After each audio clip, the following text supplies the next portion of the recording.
guys, my name is Jordan. Welcome to my channel. Today's video is for an inexpensive and easy DIY Christmas gift that would be perfect to give to your friends. The first DIY is a candy sleigh, which is adorable and customizable to the person's favorite candy.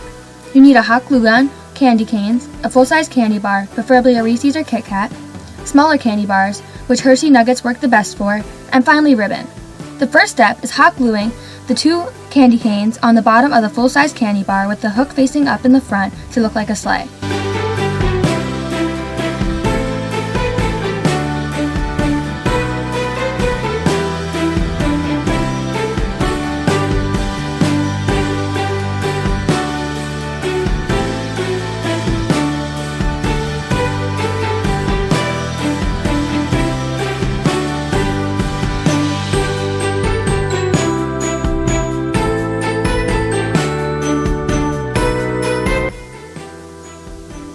The next step is hot gluing the smaller candy bars on top of the big one in a pile to represent presents.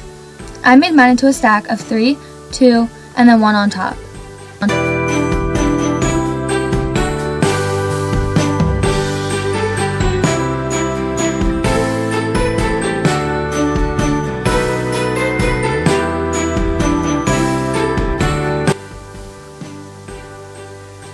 After all of the bars are glued down, you need to cut ribbon in a length long enough to wrap it side to side and front to back around the sleigh. It's easier if you have thinner ribbon to begin with, but I didn't, so I folded it in half and hot glued it down first.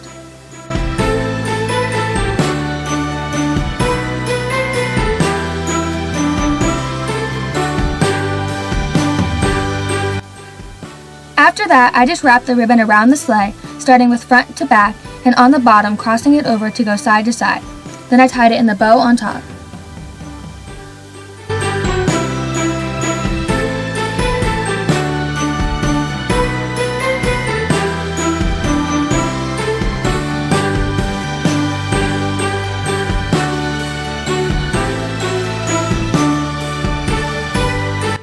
The next DIY is a macaroon picture holder, which I think would be cool to give to your friend with a picture of you and them.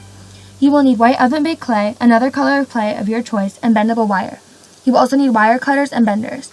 The first thing I did was cut a piece of the non-white clay and mold it so it wasn't as hard. After that, I separated it into 2 equal-sized balls.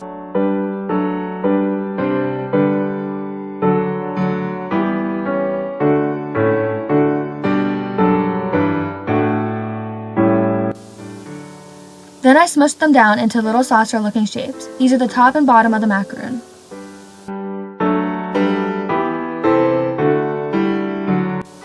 The next step is what really defines your macaroon. All I did is, along the bottom edge all the way around each piece, is cut little lines and move the clay around with a little clay tool to create the texture a true macaroon would have.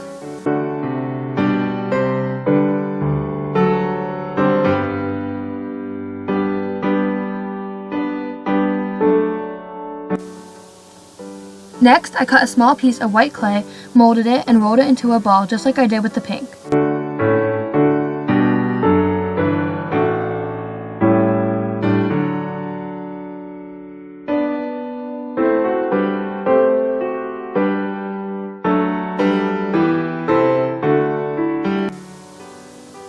After that, I smushed it down again to become the filling of the macaroon. Finally, I put it in between the 2 outer pieces, smushed it down a little more, and touched up the edges.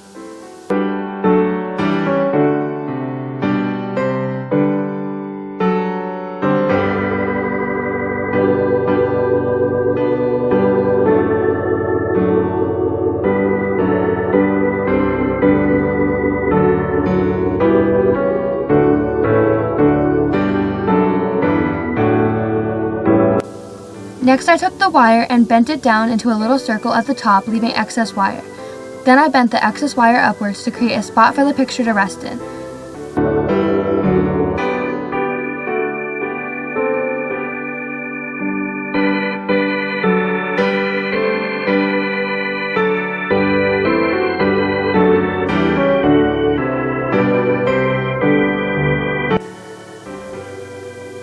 You can do this in any way that makes the picture able to rest in it. I just found this the easiest.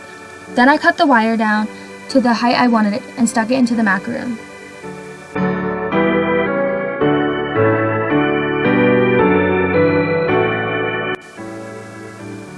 Lastly, I baked the macaroon following the directions of the clay. Make sure you have adult supervision or help you while using the pliers or the oven if needed.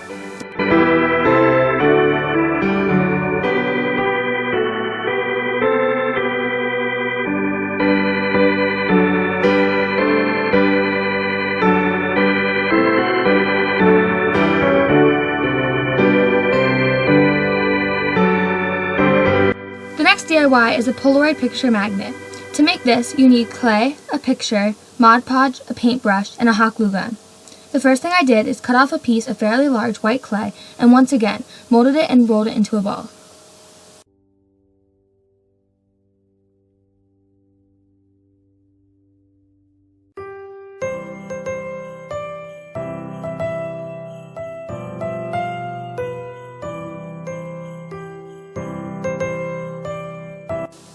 I then first used a box to flatten it and then further flattened it into a thinner, more rectangular looking shape with my hands.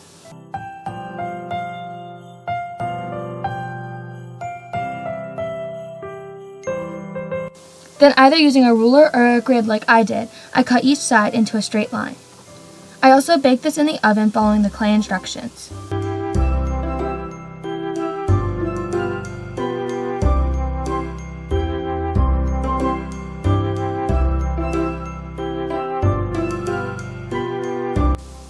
While it was baking in the oven, I printed off a picture really small that I wanted to be the picture for my Polaroid. I cut it out and used a pencil and ruler to measure and cut down the picture to the exact size that I needed.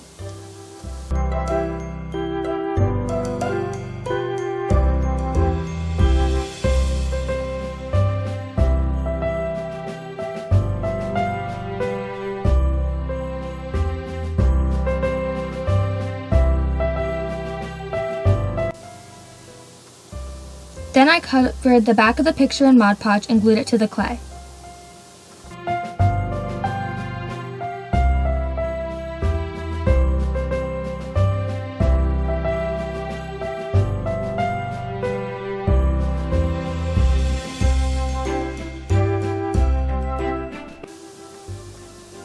After that, I coated the entire top of the entire clay piece with Mod Podge too.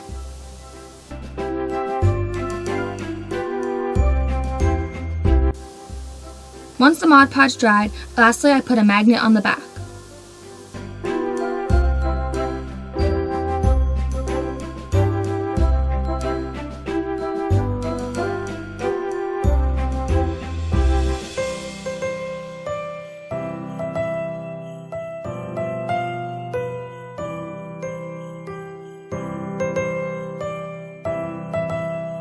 Last DIY is a scrapbook. To make this, you obviously need a scrapbook, scrapbook paper, pictures, and Mod Podge. This one is a little more expensive and time-consuming, but turns out amazing. It is kind of self-explanatory, but all I did was decide where and how I wanted to glue down the pictures, covered the back in Mod Podge, and glued them down. Obviously, if you do this, you would use pictures of your friend and you, and things that you've done together, but I just used pictures from vacation as an example. The cool thing about this is that it can be however you want it to, and if you don't have enough pictures to cover the entire scrapbook, you can just say more memories to come, and then put pictures in as you go. So whenever you and your friend do something, you can add more pictures, or you can give a bunch at once as a birthday gift, or just a reoccurring tradition that you and your friend do. So I really hope you enjoyed this video. Thanks so much for watching. If you liked it, give it a thumbs up and subscribe down below. I've been working really hard to make good Christmas videos, so I hope you like them. And thanks so much for watching. Bye!